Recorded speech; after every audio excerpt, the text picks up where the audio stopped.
Hey, what's up, y'all? Blake here. Welcome back to the channel. Got some NBA props for y'all on PrizePicks today. Of course, if y'all are new to PrizePicks, use this promo code right here down below to sign up, and that'll match your first deposit instantly up to $100.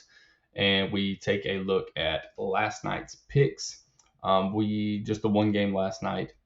We missed Neesmith. Shot like shit. Hardly shot at all. When he did, he shot like shit. I think he had a 3 in the first quarter and a 3 in the fourth quarter. So fucked us there. Hit Josh Hart once again. Like I said, we're going to ride that train until it falls off the rails. And then we kind of mentioned, looked at Obi Toppin. So maybe you took that and made some money. He did clear his prop. He had a good game. So tonight we got two picks we're going to take a look at. First pick, we're going to jump into it. We'll start with the first game, Celtics Cavs.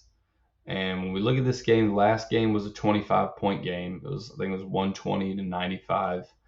Hopefully these games stay a little more competitive. Even though it was a 25-point game at the end, the players still got really big minutes, big minutes from all the players. So we'll see what happens. But for right now, I'm going to be taking a look at Jason Tatum.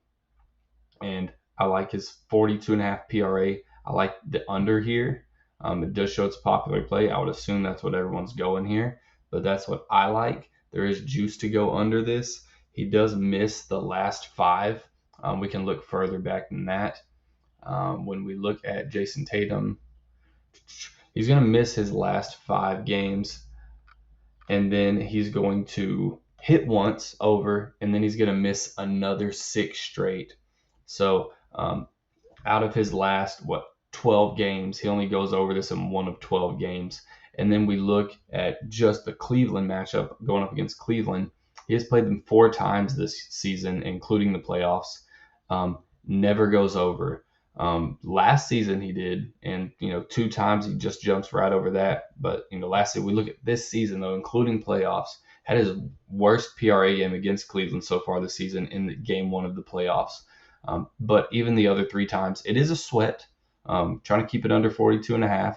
It gets 41, 41, 40.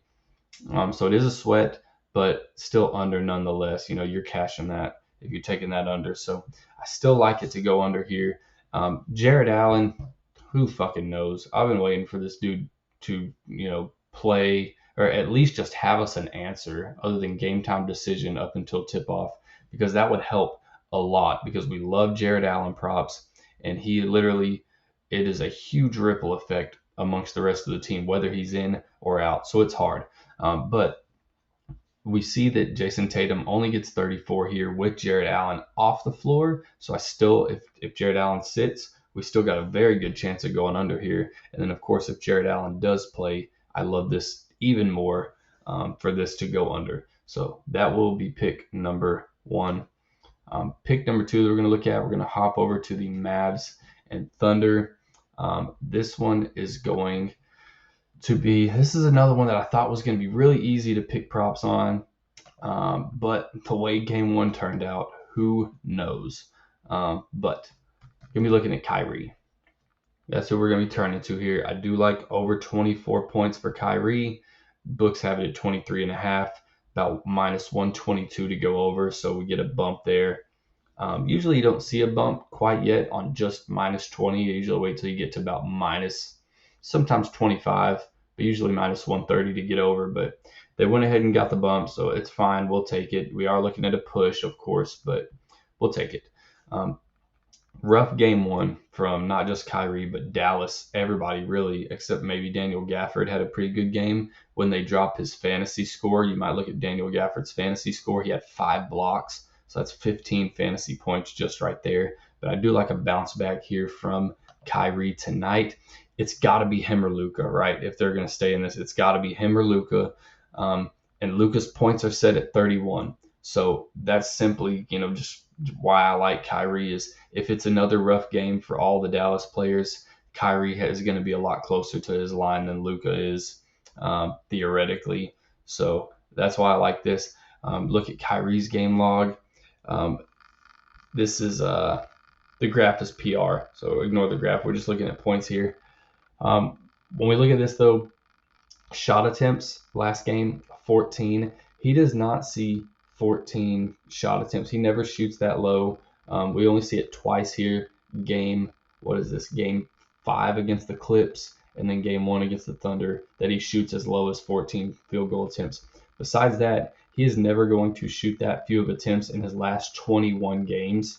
Typically 18, 19 plus. If we could get 25 from him, 20 plus, that would be great. But typically we're looking at about 18, 19 shot attempts. Only made 7 field goal attempts at that. So didn't have a very good shooting game. Still ended with 20 points. Did go 3 of 4 from 3, but typically, again, shoots more than 3 3-point attempts. Hoping to get to the line a few more times tonight. But just looking at the field goal attempts as to what he did last game versus what he typically does, didn't shoot very much, didn't shoot very well. Really expecting that not to happen 2 times in a row. So Kyrie is my savior tonight. Not just as a props better, but as a Dallas fan, Kyrie is going to be my chosen one. So that'll be the 2 picks right there that we're going to be looking at. Kyrie over points, Tatum under PRA. The Tatum's probably going to get bumped down to 42 or 41.5, maybe I would say. So definitely jump on that if that's a prop that you like. Better sooner than later. So that'll be the 2 picks right there, man. Good luck, everybody. I hope y'all cash out. I'll catch y'all in the next.